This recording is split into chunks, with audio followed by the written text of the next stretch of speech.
할렐루야.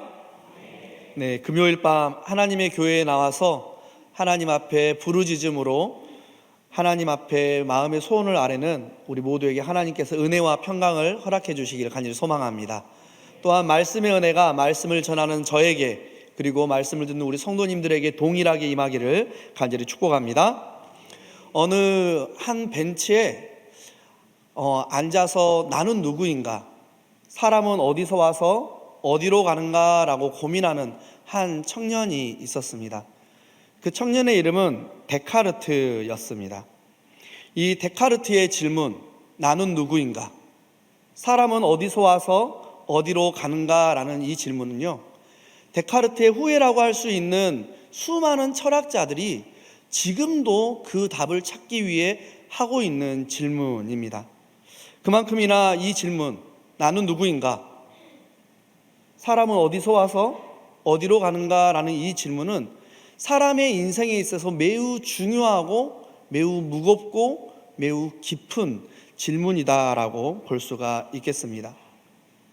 역사적으로 한 70여 번 정도 이렇게 국가적 침탈을 당했던 이스라엘 민족들도 이 바벨론의 포로기 시대 때 그 강가에 앉아서 이런 고민을 했을 것 같아요. 우리는 과연 누구인가?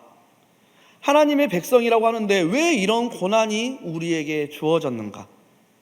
우리는 이 고난의 시기에 과연 무엇을 해야 하는가?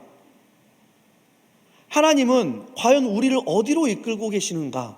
이런 질문들을 이스라엘 백성들도 하지 않았을까라는 생각을 해봅니다. 오늘 우리가 이사야 61장의 말씀을 함께 나눌 텐데요, 이 말씀을 통해서 우리가 누구인지 그리고 우리가 무엇을 해야 하는지, 그것을 하기 위해 우리는 어떻게 해야 하는지를 함께 살펴보고자 합니다. 약 2000년 전 유대 땅 베들레헴에 예수님께서 태어나셨어요. 예수님께서는 우리와 다르지 않은 유아기를 보내셨고 또 청소년기를 보내셨습니다. 그렇게 30살이 되었을 때 광야에서 하나님의 나라를 선포하면서 회개를 촉구하던 세례자 요한이라는 사람에게 나가서 세례를 받습니다. 세례를 받고 예수님께 임한 성령의 이끌림을 받아 예수님이 광야로 가셔요. 이 광야에서 40일간 예수님은 하나님께 금식의 기도를 드립니다. 그리고 금식 기도, 이 40일간의 금식 기도가 끝나고 예수님께서는 이제 자신에게 맡겨진 하나님의 사명을 감당하시기 시작합니다. 예수님께서 이 공생의 사역을 시작하실 때 가장 먼저 하신 것은 회당에서 사람을 가르치는 일이었습니다. 예수님의 이 가르침은요, 매우 인기가 많았습니다. 많은 사람들이 예수님의 가르침을 들으려고 예수님 앞에 앉아서 예수님만 꿈뻑꿈뻑 쳐다보는 일들이 비일비재했어요. 그러던 어느 날이었습니다. 예수님께서 관례를 따라서 정해진 본문을 읽어요. 세번역 성경으로 한번 보도록 하겠습니다. 주님의 영이 내게 내리셨다. 주님께서 내게 기름을 부으셔서 가난한 사람에게 기쁜 소식을 전하게 하셨다. 주님께서 나를 보내셔서 포로된 사람에게 해방을 선포하고 눈먼 사람들에게 눈뜸을 선포하고 억눌린 사람들을 풀어주고 주님의 은혜를 선포하게 하셨다. 선지자 이사야의 글을 예수님께서 그날 읽으셨습니다. 사람들은요, 예수님께서 과연 이 성경에 기록되어지고 또 예수님께서 방금 읽으신 이 말씀에 관해 무엇이라고 이야기하실까 매우 궁금한 마음으로 예수님 앞에 앉아서 숨죽여서 귀를 기울였습니다. 예수님께서는 선지자 이사야의 글을 읽으신 후에 이렇게 말씀하십니다. 누가복음 4장 21절이에요. 이에 예수께서 그들에게 말씀하시되 이 글이 오늘 너희 귀에 응하였느니라 하시니, 이 글이 오늘 너희 귀에 응하였느니라. 너무나도 놀라운 말씀이에요. 선지자 이사야의 예언, 이 예언이 오늘 말씀을 듣는 너희 가운데 이루어졌다. 선지자 이사야의 예언이 오늘 성취되었다라고 예수님이 말씀하시는 겁니다. 저희는 그러려니 하고 듣잖아요. 근데 당시 예수님의 이야기를 듣던 이스라엘 백성들은 깜짝 놀랄 수밖에 없었습니다. 왜냐하면 이 선지자 이사야의 글은 그들을 구원할 메시아를 예언하는 글이었기 때문입니다. 방금 제가 여러분에게 들려드린 누가복음 4장의 이야기인데요. 누가복음 4장에 나오는 이 사건은 예수님의 공생의 사역 중 내가 누구인가, 예수님 자신이 누구인가를 밝히신 첫 사건이라고 볼 수 있습니다.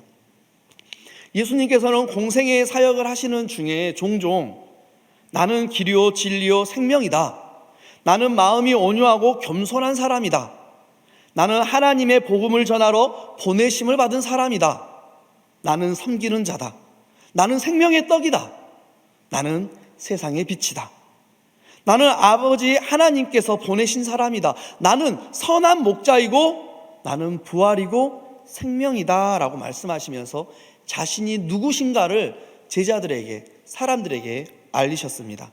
그리고 그 첫 시작이 누가복음에서의 이 선지자 이사야가 예언한 메시아, 이 메시아가 바로 나다라고 말씀하신 사건이었습니다. 예수님은 당신이 누구인가를 분명하게 알고 계셨습니다. 자신이 누구인지를 분명하게 알고 있었기 때문에 사역함에 있어서 주저함이 없었습니다. 자신이 누구인지를 분명하게 알고 계셨기 때문에 당신이 해야 할 일을, 당신이 하셔야 할 일을 분명하게 알고 계셨어요. 그렇습니다. 우리가 교회에서든지 가정에서든지 사회에서든지 어떤 일을 행할 때 왜 내가 이 일을 해야 하는지, 왜 내가 이 일을 해야만 하는지, 그것을 분명하게 알기 위해서는 먼저 내가 누구인가를 분명하게 깨달아야 합니다. 오늘 예수님께서 자신이 누구신지를 밝히셨던 이 누가복음 4장 18절에서 19절의 말씀은요, 우리가 오늘 함께 읽은 본문 선지자 이사야의 글을 인용한 것이었습니다. 오늘 본문 이사야 61장은요, 선지자 이사야가 바벨론 포로기에 이 이스라엘 백성들에게 그들을 회복할 메시아, 그 메시아께서 행하실 아름답고 영광스러운 그 사역에 대한 예언의 내용을 담고 있습니다. 그리고 우리는 선지자 이사야가 예언한 이 메시아가 바로 예수 그리스도시다라는 것을 알고 있죠. 또한 한 걸음 나가서 예수께서 누가복음에서 밝히시고 또 이사야가 예언한 그 메시아가 당신이란 것을 밝히시면서 그 예언을 근거로 하나님의 사역을 감당해 나가실 것이다 라는 것을 우리는 이미 알고 있습니다. 오늘 본문 6절에는요, 예수님의 그 사역이 바로 제사장의 사역이며 하나님의 봉사자의 사역이라고 말씀하고 있습니다. 이사야 61장 6절의 말씀 우리 같이 한번 읽어보도록 하겠습니다. 같이 읽습니다. 오직 너희는 여호와의 제사장이라 일컬음을 받을 것이라. 사람들이 너희를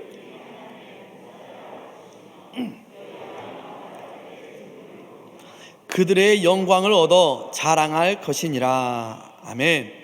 선지자 이사야는 자신의 입술을 통해서 예언된 이 메시아가 여호와의 제사장이 되고 하나님의 봉사자가 되어서 하나님의 사역을 감당할 것이다 라고 말씀하고 있습니다. 그리고 실제로 예수님께서 여호와의 제사장으로서 단번에 희생제사를 드림으로 우리의 죄를 도말하셨죠.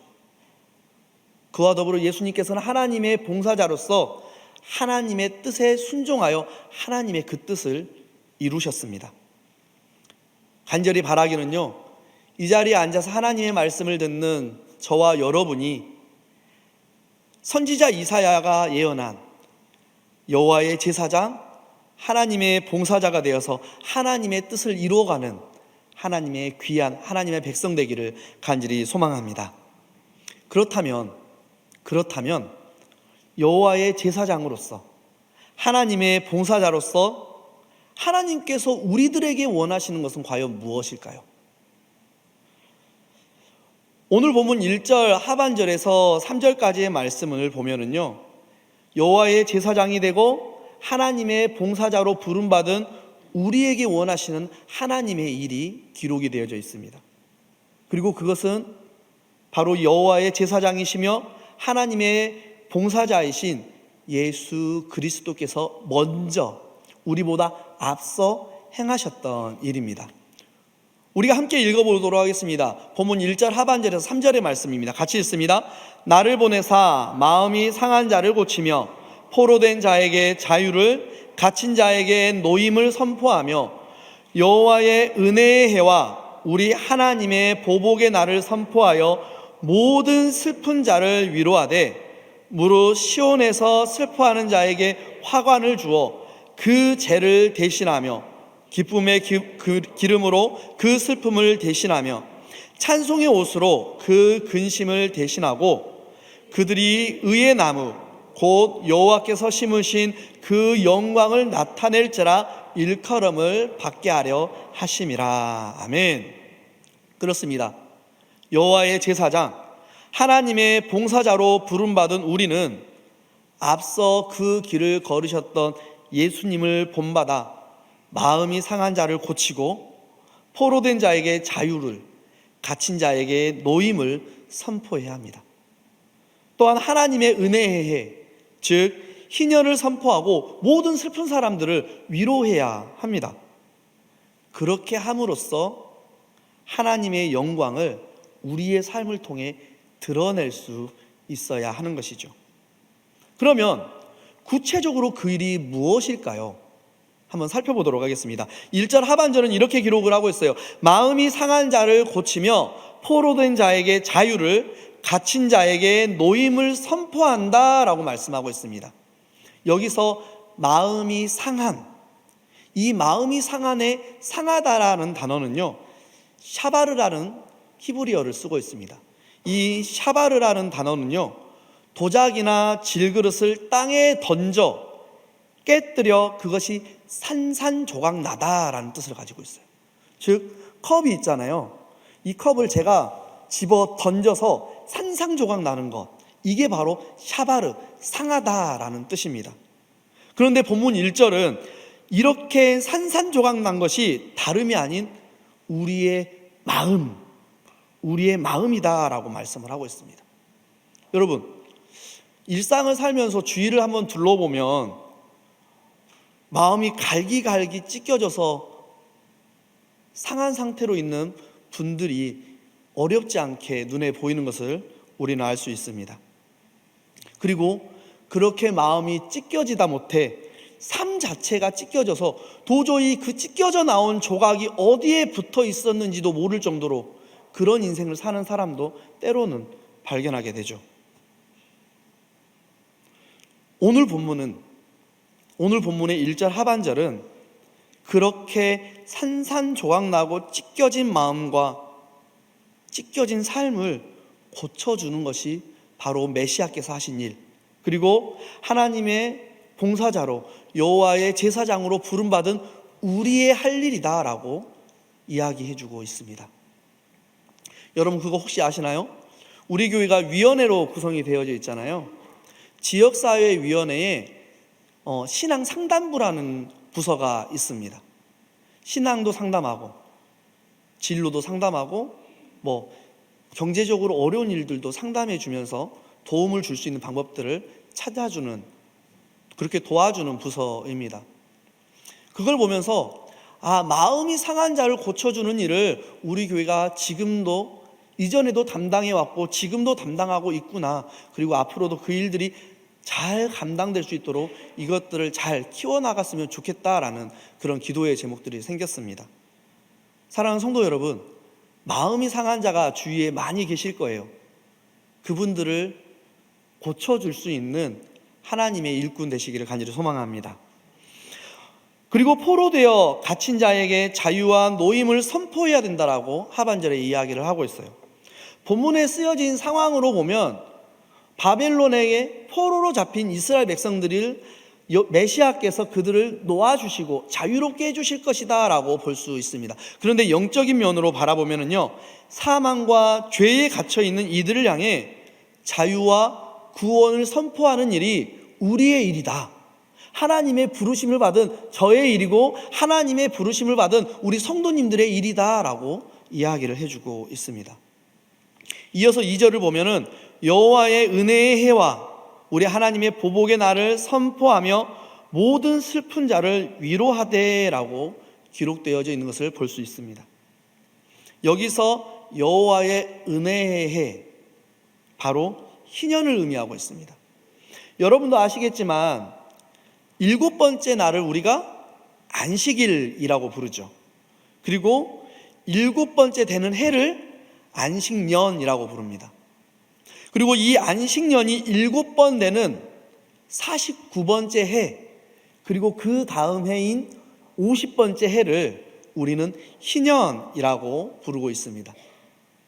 이스라엘 율법에 따르면 이 희년에는요, 종들에게 자유를 선포해야 합니다. 채무자의 빚을 탕감해 주어야 해요. 토지도, 저당 잡았던 토지도 원래 주인에게 돌려주어야 했습니다. 그렇기 때문에 이 희년은 기쁨의 해, 자유의 해, 그리고 복음의 해라고 이야기하기도 합니다. 그리고 우리가 알다시피 메시아이신 예수님은 죄와 사망에 사로잡혀 있던 이들에게 희년을 선포하면서 자유와 기쁨과 복음을 누리게 하셨습니다.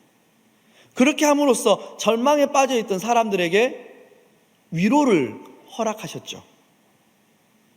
오늘날에도 영적으로는 죄와 사망에, 그리고 육적으로는 경제적으로, 관계적으로, 그리고 사회적으로 종된 모습으로 살아가는 사람들이 정말 많이 있습니다. 그리고 그들은 자신이 처한 상황 가운데서 슬퍼하고 있어요. 어려워하고 흐느끼고 울고 있습니다. 그런 그들을 돌아보고 보살펴 주는 것, 그리고 위로하는 것, 그들에게 복음을 전해서 사망의 자리가 아니라 이제는 생명의 자리로 그들이 옮길 수 있도록 도와주는 것, 그것이 예수 그리스도께서 하셨던 일이고요, 오늘날 저와 여러분들이 해야 하는 일인 줄로 믿습니다. 우리가 메시아이신 예수님께서 행하신 이와 같은 일들을 감당할 때 우리는 하나님의 부름받은 자로서 하나님께 영광을 올려드릴 수가 있습니다. 우리 사랑하는 성도 여러분, 하나님께서 이 자리에 앉아있는, 이 자리에 있는 우리를 당신의 제사장으로, 당신의 봉사자로 지금 부르시고 계십니다. 그리고 우리를 부르신 하나님께서 앞서 보내신 예수 그리스도께서 행하신 것처럼 우리도 마음이 상한 자를 고쳐주고 포로되어 갇힌 자에게 자유와 노임을 선포하고, 또한 희년을 선포함으로써 슬픔에 빠진 자들을 위로하라 말씀하고 계세요. 그것으로 나에게, 하나님에게 영광을 돌려라 라고 오늘 말씀하고 계십니다. 저와 여러분이 하나님의 그 부르심에 합당하도록 하나님께서 우리에게 원하시는 그 일을 삶 속에서 이루어가는 귀한 하나님의 자녀 되기를 주님의 이름으로 간절히 축복합니다. 그렇다면 우리가 어떻게 해야 그 일을 감당할 수 있을까요? 우리가 어떻게 그 일을 감당해야 할까요? 본문 1절 상반절 같이 한번 읽어보도록 하겠습니다. 본문 1절 상반절입니다. 주 여호와의 영이 내게 내리셨으니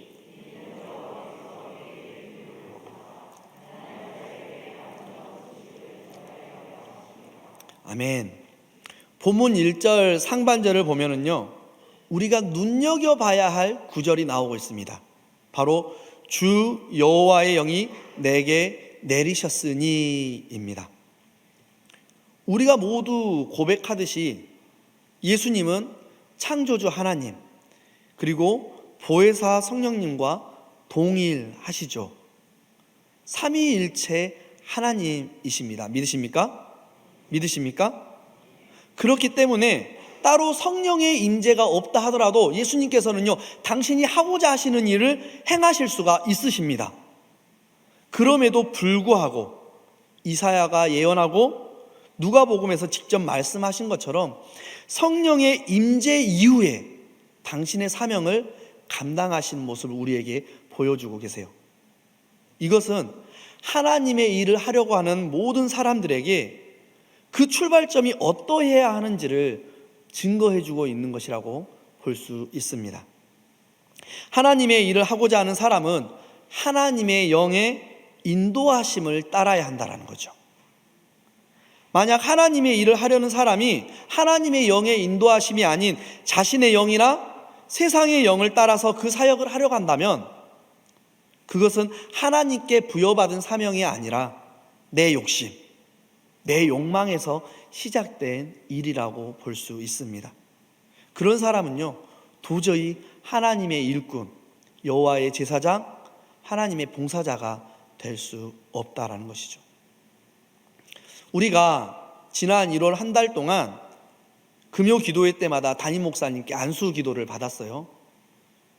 1년 동안 품은 기도 제목의 응답을 위해서 받기도 하고, 또는 계획한 일에 대한 하나님의 도우심을 위해서 기도를 받기도 했습니다.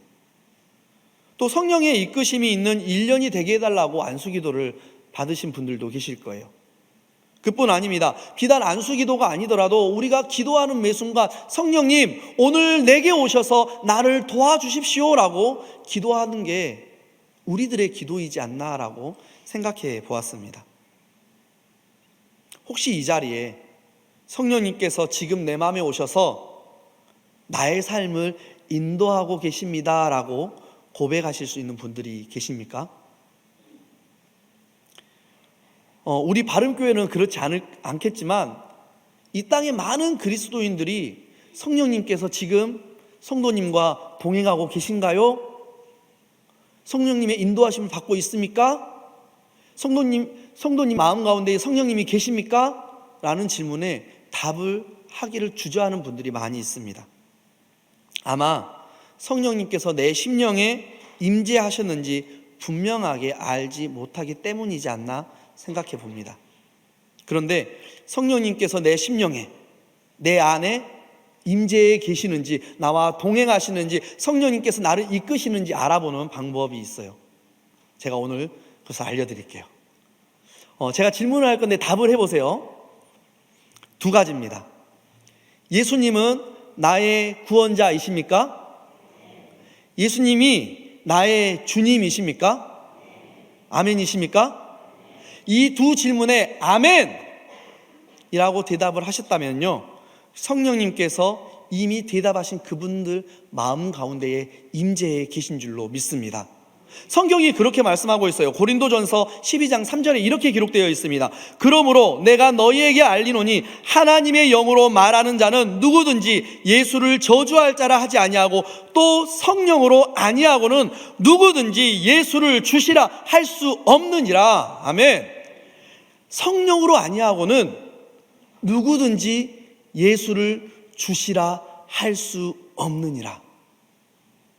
저와 여러분이 예수님이 나의 주님이십니다. 예수님이 나의 구원자이십니다. 그렇게 고백할 수 있는 것은요, 이미 성령님께서 내 안에, 우리 안에 내주에 계시기 때문이라고 하나님께서 바울의 글을 통해, 바울의 입술을 통해 우리에게 말씀해주고 계십니다. 그렇습니다. 우리가 예수님을 나의 구주로 고백할 수 있는 것은 성령님께서 내 안에, 우리 안에 이미 들어오셨기 때문인 줄로 믿습니다. 성령님이 우리에게 임하셨기 때문에 우리가 예수님이 나의 주님이시라고 고백할 수 있다라는 것입니다. 이 사실을 믿으시기를 간절히 소망합니다. 믿으시기 바랍니다. 그렇다면 분명해져요. 그렇다면 분명해집니다. 우리는 이제 더 이상 세상의 기준과 세상의 방법으로 세상의 제사장, 세상의 봉사자로 살 수가 없습니다. 우리에게 임하신 성령께서 그것을 허락하지 않으시기 때문입니다. 우리에게 임하신 성령께서는 우리를 여호와의 제사장, 하나님의 봉사자로 부르시고 세우시는 줄로 믿습니다. 그리고 우리에게 임하신 성령께서 우리를 여호와의 제사장, 하나님의 봉사자로서 하나님의 일을 감당할 수 있도록 우리를 이끄시고 우리에게 능력을 허락하여 주시는 줄로 믿습니다. 우리에게 임하신 성령님의 인도하심을 따라 2024년 하나님께서 우리에게 맡겨주신 그 사명을 감당해 나갈 수 있기를 주님의 이름으로 간절히 소망합니다. 말씀을 정리합니다. 우리 사랑하는 성도 여러분, 하나님께서는요, 저와 여러분을 하나님의 제사장, 하나님의 봉사자로 부르셨습니다. 우리를 제사장으로 그리고 봉사자로 부르셔서 마음이 깨지고 찢긴 그 사람들을 고쳐주고 또 포로가 되어서 죄와 사망의 자리에 놓여있는 이들에게 자유와 구원을 선포하게 하셨습니다. 저와 여러분이 올해 그 일을 감당해야 한다라는 거예요.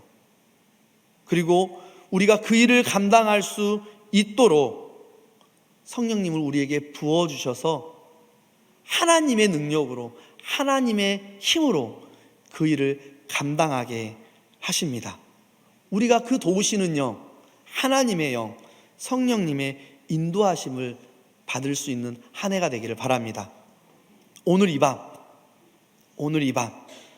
다시 한번 성령님께서 우리를 찾아오셔서 우리로 하여금 우리가 누구인지를 분명하게 알게 하시고 우리에게 맡겨진 하나님의 일을 감당할 능력을 부어주시는 밤이 되기를 간절히 축복합니다.